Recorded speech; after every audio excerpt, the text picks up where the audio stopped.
Attacking transitions, football tactics explained. What is an attacking transition? An attacking transition are the actions taken by a team immediately following a regain of possession. These actions are often in the form of counter-attacks that can give teams an immediate opportunity to create dangerous attacks and score against opposition who are out of balance and recovering in order to regain their defensive structure. Attacking transitions have become increasingly difficult with the rise of rest defense and counter-pressing, used by teams when they are attacking and in defensive transitions, respectively, to prevent opponents from counter-attacking. Why are attacking transitions important? Attacking transitions are important because they provide opportunities to exploit larger spaces and distances between opposition players and units. In order to attack with a directness and speed that can create dangerous attacks and goal-scoring opportunities from minimal passes and actions, compared to more structured build-up, which can require intricate patterns and combinations to create opportunities, attacking transitions provide a much more direct option to attack the opposition, utilizing the speed, dynamism and 1v1 abilities of attacking players. With the increase of structured positional play in recent years, in an attempt to control as many phases as the game as possible, more uncontrollable and variable situations are more difficult for teams to retain control of. What are the different types of attacking transitions? Attacking transitions can be categorized as the immediate actions following a regain of possession that often allow teams to immediately launch a counter-attack. However, the position and situation on the pitch and in the surrounding area will often dictate which actions a team is able to pursue. A summary of the main situations that lead teams into attacking transitions can be found below. High regains, attacking transitions following successful pressing actions, often in the final third, that lead directly to dangerous attacks. Counter-attacks, attacking transitions largely from deeper midfield and defensive areas to exploit large spaces left by the opposition. Escaping counter-press and securing possession, attacking transitions where immediately launching a counter-attack is not possible due to poor rest attack positions or the opposition's counter-press. In such cases, securing possession to find structured build-up positions is more advantageous. What are the key principles for effective attacking transitions? Creating space, height, and width.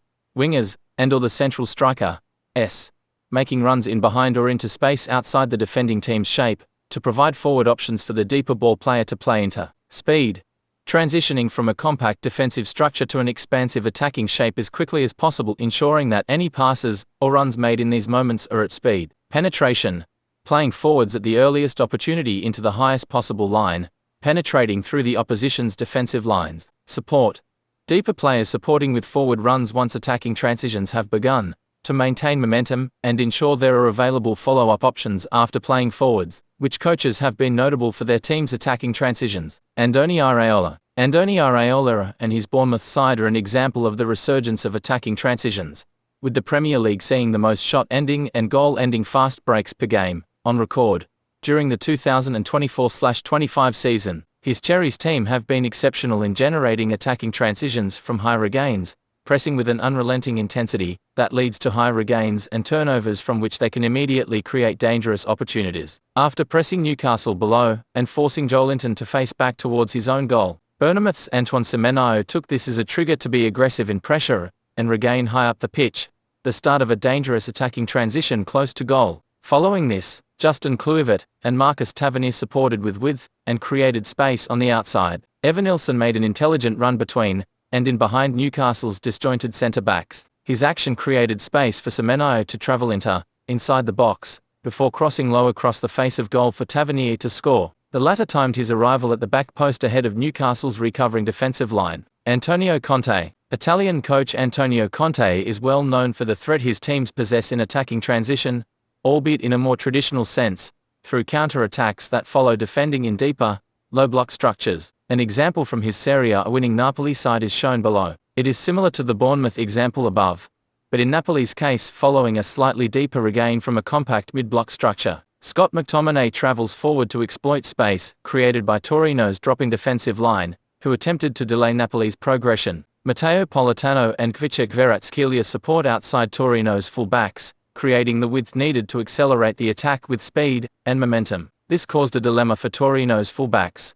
Staying narrow opens the space for Napoli's wingers to receive wide and exploit their 1v1 abilities, while staying wider unnecessarily open central spaces. The latter occurred, with Romelu Lukaku briefly checking his run to draw Torino's central defenders to the opposite side, before quickly changing speed and direction to exploit space on his right-hand side, receiving a well weighted pass it behind to create a chance. Simone Inzaghi, another Italian coach, Simone Inzaghi, is a more recent protagonist of attacking transitions. His Inter teams used them to particular effect in European competitions. They had the versatility to break from high regains and more advanced counter-pressing scenarios, as well as deeper and more compact low-block situations, as dictated by the game state. His Inter often used attacking transitions in a slightly different way, utilizing one or more traditional center forwards as a focal point to break from deeper areas. In the example below, rather than traveling to exploit space, Inter penetrated forwards quickly into Marcus Thuram on the highest possible line at the time. Thuram then attracted the attention of Bayern's central defenders and central midfielders,